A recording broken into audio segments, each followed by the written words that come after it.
Hello. Welcome to the BoreYouToSleep podcast, the podcast that will hopefully help you get to sleep. I am going to read an open source book, one that is not particularly interesting, but one that is hopefully boring enough to get you to sleep. Tonight's reading comes from The Ascendency of France, written by Offley Wakeman and published in 1897. This book explores the rise of France during the years 1598 and 1715. My name is Teddy, and I aim to help people everywhere get a good night's rest. Sleep is so important, and my mission is to help you get the rest that you need. The podcast is designed to play in the background while you slowly fall asleep. Thank you to everyone who shared their words of gratitude with me during the week. Firstly, a massive thank you to new supporters on Patreon, Donna Edmonds and Olive Norman. Thank you for both becoming patrons and providing a monthly financial contribution to the podcast.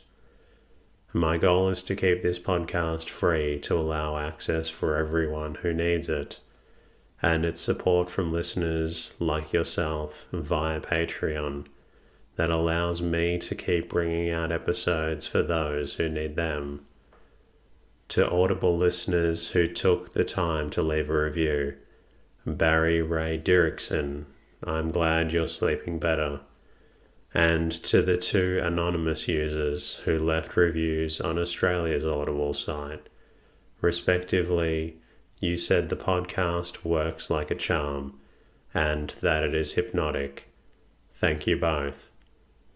To all Spotify listeners who continue to respond to the Q&A within the Spotify app, I really appreciate hearing from you, and thank you for your comments. If you're out there and you find the podcast beneficial, I do have one small favor to ask. Please share the podcast with a friend and leave a review in your podcast app. One sentence really helps out, and it doesn't really take that long. If you would like, you can always become a patron or sponsor at BoreYouToSleep.com. You're also able to say hello there, and you can find me on Instagram at BoreYouToSleep. In the meantime, lie back, relax, and enjoy the readings. The Academy of France, 1598 to 1715. Preface. I have not attempted in the following pages to write the history of Europe in the 17th century in detail. The chronicle of events can be found without difficulty in many other works. I have therefore endeavored, as far as possible, to fix attention upon those events only which had permanent results, and upon those persons only whose life and character profoundly influenced those results. Other events and other persons I have merely referred to in a passing, or left out of account altogether, such as, for instance, the history of Portugal and the papacy, the internal affairs of Spain, Italy, and Russia.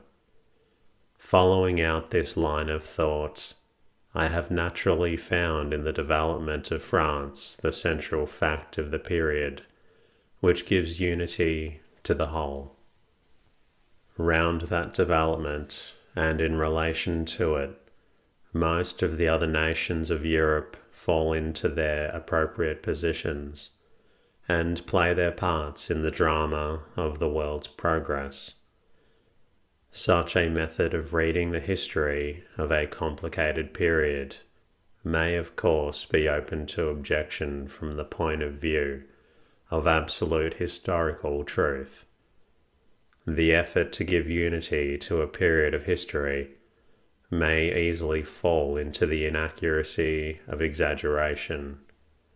The picture may become a caricature, or so strong a light may be shed on one part as to throw the rest into disproportionate gloom.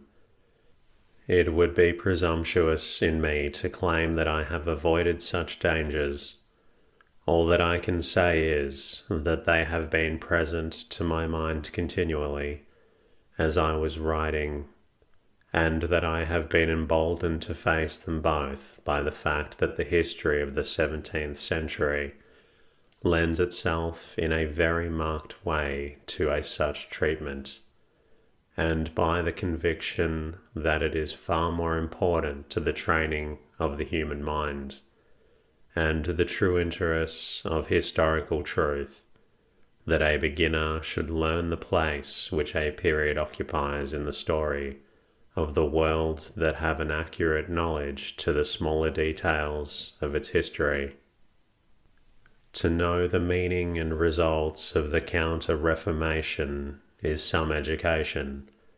To know the official and personal names of the popes, none at all. With regard to the spelling of names, I have endeavoured to follow what I humbly conceive to be the only reasonable and consistent rule, that of custom. It seems to me to be as pedantic to write Henri, Karl, or Friedrich, as it is admitted to be to write Wien or Napoli, and inconsistent on any theory except that of the law of custom to write anything else. But with regard to some names, custom permits more than one form of spelling. It is as customary to write Trier as Treves, or Mainz as Mayence. These cases mainly arise with reference to names of places which are situated on borderlands, and are spelt sometimes according to one language, and sometimes according to another. In these cases I have followed the language of the nation which was dominant in the period of which I treat, and accordingly write Alsace, Lorraine, Basel, Kulm, Saluzzo, etc. The use of an historical atlas is presumed without. Henry Offley Wakeman. Chapter 1. Europe at the beginning of the 17th century. The 17th century is the period when Europe, shattered in its political and religious ideas by the Reformation, reconstructed its political system upon the principle of territorialism under the rule of absolute monarchs. It opens with Henry VI. It closes with Peter the Great. It reaches its climax in Louis XIV and the Great Elector. It is therefore the century in which the principal European states took the form and acquired the position in Europe which they have held more or less up to the present time. A century in which France takes the lead in European affairs and enters on a course of embittered rivalry with Germany, in which England assumes a position of first importance in the affairs of Europe, in which the Emperor, ousted from all effective control over German politics, finds the true centre of his power on the Danube, in which Prussia becomes the dominant state in North Germany, in which Russia begins to drive in the Turkish outposts on the Pruth and the Euxine. A century, in short, which saw the birth of the Franco-German question and of the Eastern question, cannot be said to be deficient in modern interest. The map of Europe at the close of the 17th century shows the same great divisions as it does at the close of the 19th century, with the notable exception of Italy. Prussia and Russia have grown bigger. France and Turkey have grown smaller. The empire has become definitely Austrian, but in all its main divisions the political map of Europe is practically unchanged. The states which were formed in the general reconstruction of Europe after the religious wars of the 16th century are the states of which modern Europe is now composed.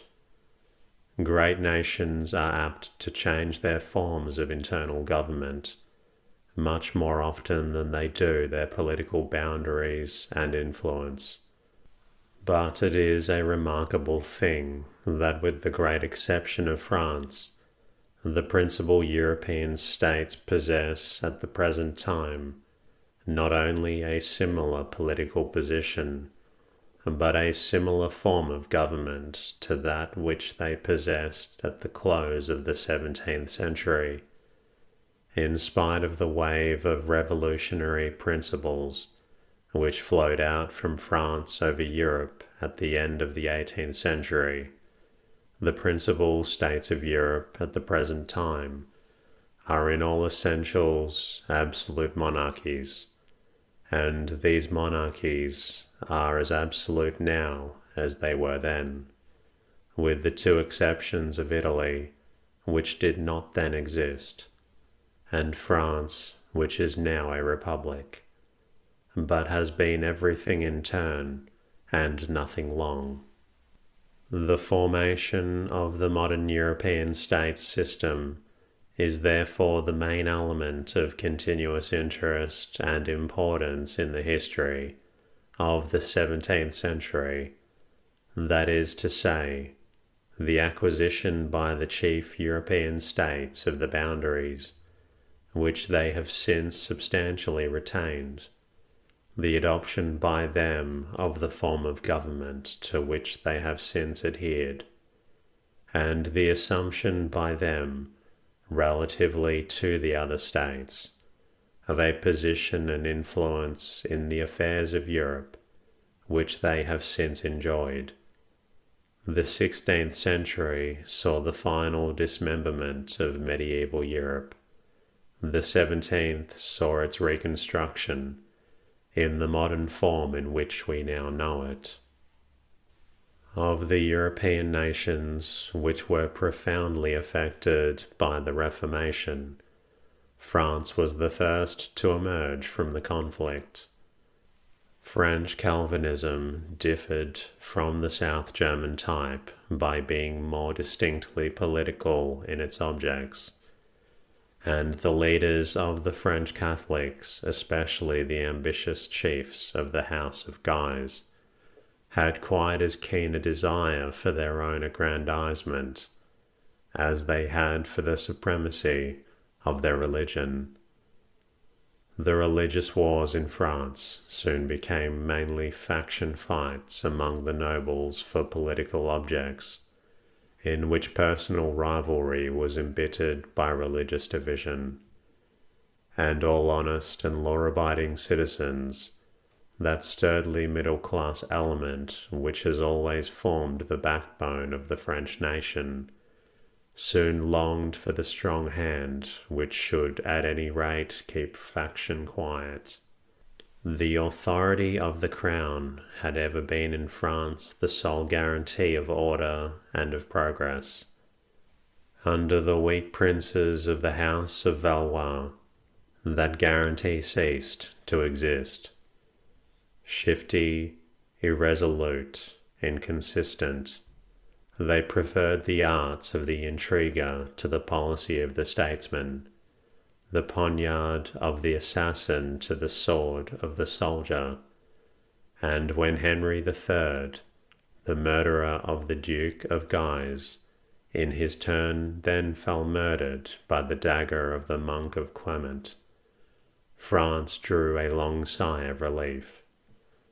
Like England after Bosworth Fields, France after Ivry was ready to throw herself at the feet of a conqueror who was strong enough to ensure peace and suppress faction.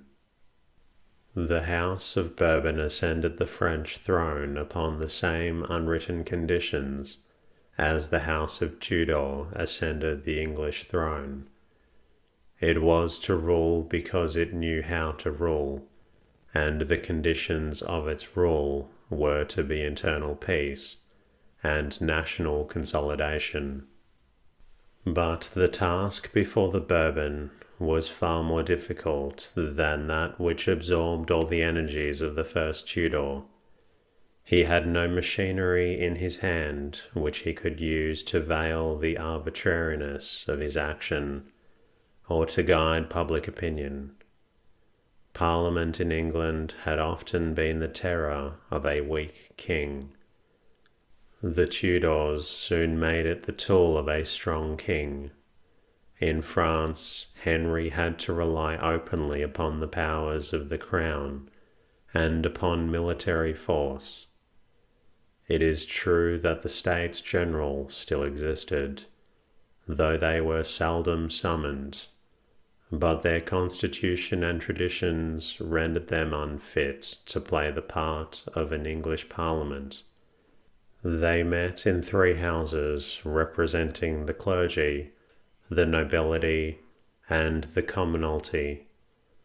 The latter house, the tiers état, as it was called, being usually about as large as the other 2 put together, but instead of there being a political division running through the 3 estates of those for the policy of the crown and those against it, as was usually the case in England, the tendency in France was always for the 2 privileged houses to coalesce against the tiers état.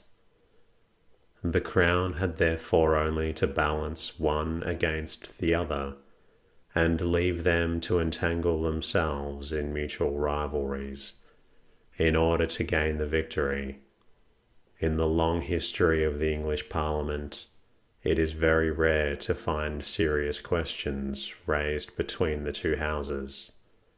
Nobles and commons have as a rule acted together for weal or for woe, in attacking or supporting the policy of the crown. The unity of Parliament has been its most significant feature. In France, it has been quite otherwise. Mutual jealousy and social rivalry played their part with such effect that they destroyed the political usefulness of the States General. Unable to act together, they could not extort from the crown either the power over the purse or the right of legislation, which were the 2 effective checks upon the king's prerogative exercised by the English Parliament. All they could do was to present a list of grievances and ask for a remedy. They had no power whatever of compelling a favourable answer, much less of giving effect to it. The procedure was for each estate to draw up its own list of those matters which it wished to press upon the attention of the crown. When the lists were completed, they were formally presented to the king, and a formal answer of acceptance or rejection was expected from him. But as the estates separated directly the answer was given, the crown was apt not to be over-prompt in fulfilling its promises. As a constitutional check upon misgovernment, the States General in France were therefore of little use. That function, as far as it was discharged at all, had by accident devolved upon the Parliament of Paris. The Parliament was in its origin nothing more than a court of law, which sat at Paris to administer justice between the king and his subjects, and between subject and subject. In course of time, it grew into a corporation of lawyers and judges, not altogether unlike our Inns of Court in England, amalgamated into one, having just the kind of political influence which a close and learned corporation, whose business it was to make by judicial decision a great deal of the law of the country, could not fail to have. In one point, indeed, the Parliament had almost established a definite right. As the highest court of the realm, its duty was to register the edicts of the king, a duty which was easily turned into a right to refuse to register them, if it so willed. Thus the Parliament claimed an indirect veto upon the royal legislation. It is true that the king could always override the refusal of the Parliament to register an edict by coming in person to its session and holding what was called a lit de justice. But this was a proceeding which involved a good deal of inconvenience, and was not unlikely to excite tumults. It would not therefore be resorted to except on critical occasions. So completely had the Constitution of France become in its structure despotic, that there was absolutely no constitutional means of exercising control over the king's will than this very doubtful right of the Parliament of Paris to refuse the king's edict. And if there was no constitutional check upon the king's will, there was also no machinery which the king could utilize in order to associate himself with his people in the task of government. He stood on a pedestal by himself in terrible isolation, surrounded by his courtiers, faced by the nobility, backed by his army, unable to know his people's wants, and unable to help them know their own. But this was not all. Henry IV had to encounter open enmity abroad, and give an earnest of religious peace at home, as well as to crush civil dissensions. It was not till his conversion to Catholicism drew the teeth of Spain, and proved to the majority of his subjects that he desired above all things to be a national and not a party king, that he can be said really to have reigned.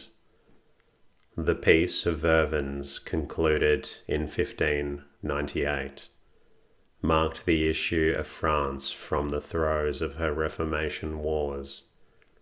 Her religious struggle was over. Calvinism had made its great effort to win religious and political ascendency in France, and had failed. France was to remain a Catholic country, and the bull of absolution granted to Henry IV by Pope Clement VIII in 1595 duly emphasized the return of the most Christian king into the pale of Catholic obedience. But if Calvinism had failed, neither had Papalism wholly won the day. Catholic France had determined to be, but she was far from assuming as yet the mantle of the champion of rigid orthodoxy, just laid down by Philip II. The same year which saw the death of Philip II, and the real beginning of the reign of Henry IV, saw also the promulgation of the Edict of Nantes. By this famous edict, religious toleration and political recognition was accorded to the French Calvinists. They were to be allowed to worship as they pleased, provided they paid tithes to the church, and observed religious festivals like other Frenchmen. They were to receive a grant from the state in return. They were to be equally eligible with Catholics for all public offices. They were to be represented in the parliaments, and were to have exclusive political control for 8 years over certain towns in the south and west of France. of which the most important were Nismes, Montauban, and La Rochelle. Thus they obtained not merely toleration as a religious body, and part endowment by the state, but also recognition in certain places as a political organization. The political settlement was evidently but a palliative. The religious settlement was a cure. No country as patriotic as France, no government as strong as an absolute monarchy, could tolerate longer than was necessary an imperium in imperio under the control of a religious sect. But the toleration of Calvinism in a country professedly Catholic was a solution of the religious question thoroughly acceptable to the genius of the French nation. It enabled France at once to fix her whole attention upon the absorbing business of political aggrandizement. It excused her somewhat for not thinking it obligatory to play a purely Catholic role in the pursuit of that aggrandizement. The first of those nations of Europe which had been seriously affected by the Reformation, to arrive at a satisfactory solution of the problem of religious division, she was able to set an example to Europe of a policy entirely outside religious considerations. Under a king who had conformed but had not been converted, France, pacified but not yet united, was ready to mix herself up in the web of political intrigue and religious rivalry in which Germany was helplessly struggling, with the simple if selfish object of using the misfortunes of her neighbours for her own advantage. The state of Germany was indeed pitiable. The empire had become but the shadow of a great name. The successor of Augustus had nothing in common with his prototype but his title. Roman emperor he might be in the language of ceremony. Punctiliously might the imperial hierarchy of dignity be ordered according to the solemnities of the Golden Bull. But all the world knew that in spite of this wealth of tradition and of prescription, the emperor could wield little more power in German politics than that which he derived from his hereditary dominions. The Archduke of Austria must indeed be a figure in Germany under any circumstances, still more so if he happened to be also King of Hungary and King of Bohemia. But if the electors set the imperial crown at his feet and hailed him as Caesar, though much was thereby added to his dignity, and sometimes to his legal rights, not one whit accrued to him of effective force. It is true that his legal position as head and judge over the princes accrued to him, not so much because he was emperor and the representative of Augustus and Charles the Great, as because he was German king and the successor of Henry the Fowler and Otto the Great. Nevertheless, the fact from whatever quarter derived, that the German constitution gave to the emperor the lordship over the other princes and the right of deciding disputes which arose between them, made him the only possible centre of the German unity. The right was exercised through a court, the Reichskammergericht, the members of which were mainly nominated by the princes themselves, for the purpose of ensuring the enforcement of its decrees.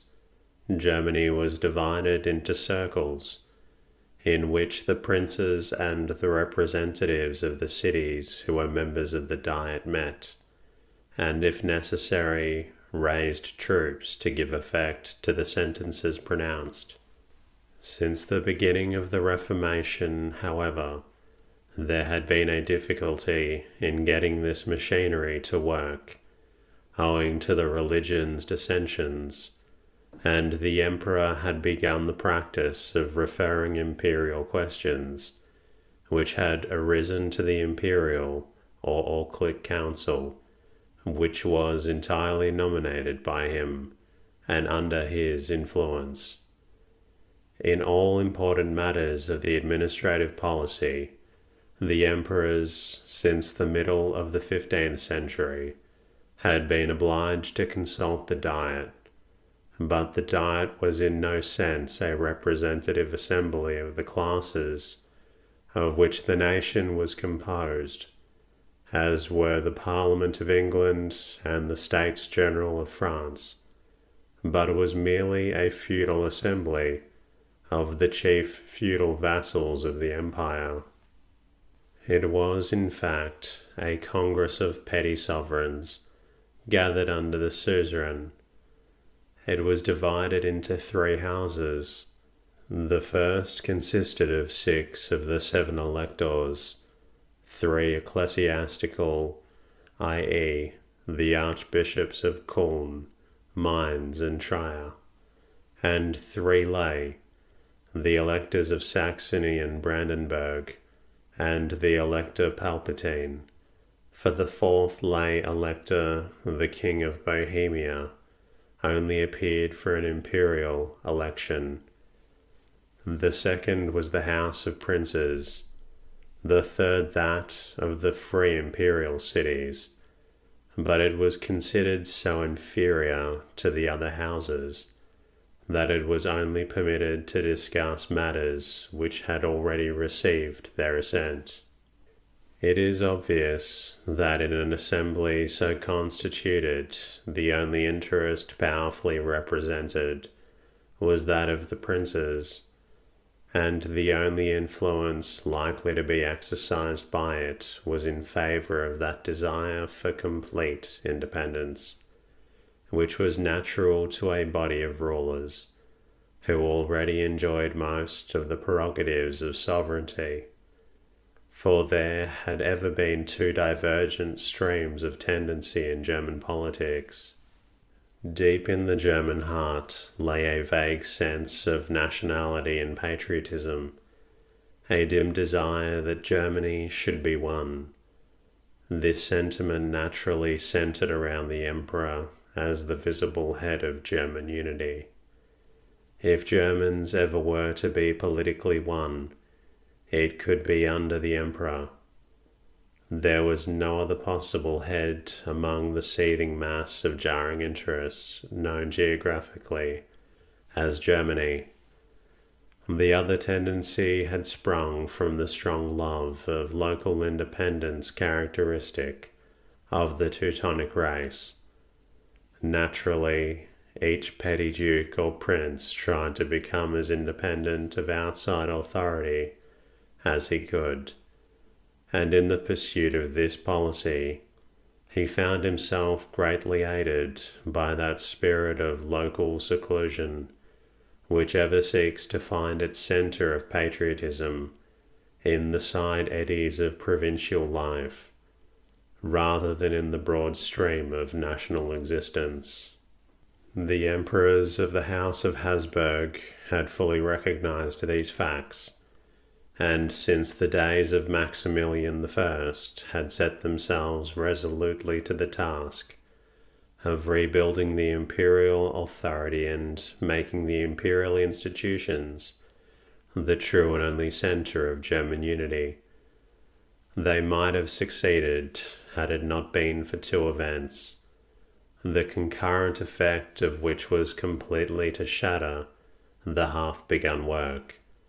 The first was the Reformation, the second was the long rivalry with France. The Reformation cut Germany rudely at first into 2, afterwards into 3 pieces. Lutheranism, which absorbed nearly all northern Germany between the Main and the Baltic, drew its strength especially from the support of the North German princes. Luther himself effected a closer alliance with the princes, and the nobles than he did with the people. It was to them he appealed for protection in the days of his earlier struggles, on them that he trustfully leaned in the later days of his power. Naturally, therefore, Lutheranism gave a strong impulse and sanction to the desire, which the northern princes uniformly felt, to assert their independence of a Catholic emperor. Calvinism, spreading from Republican Switzerland down the upper valley of the Rhine into the heart of Germany, had no less fatal influence upon the centralizing policy of the emperors. Subversive in its tendencies and impatient of recognized authority, it intensified the spirit of dislike to autocratic institutions.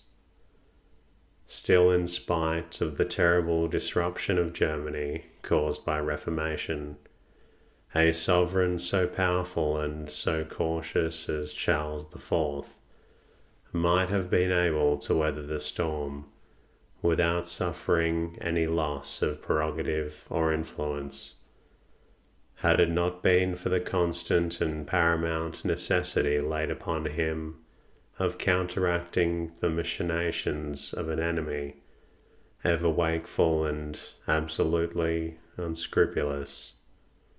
And that concludes tonight's readings.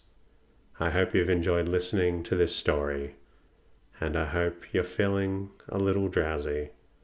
Until next time,